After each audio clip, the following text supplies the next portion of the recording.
Hi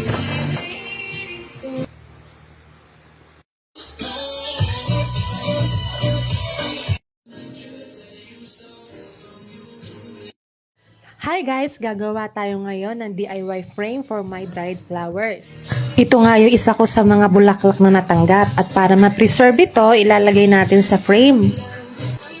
Dahil mahaba ito, puputulin natin. Ganito na nga ang kinalabasan, kasyang-kasya na sa frame. Takpan nga natin ng ilalim para hindi kitang mga scotch tape.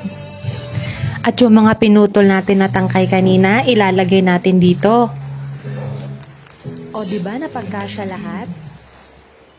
Nilagyan ko na nga ng scotch tape para hindi maglagas-tagas. Isiniksik ko dito sa gilid para magandang tignan.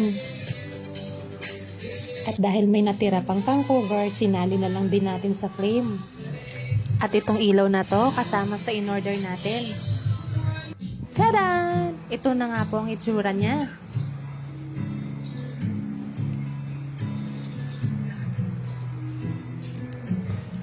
Ang frame nga na ito ay pwede mong isapit at pwede mo ring ipatong.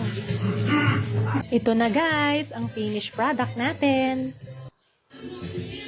Perfect nga ito para i-frame ang lahat ng mga first time na natanggap mo. Dito na lang guys, thank you for watching!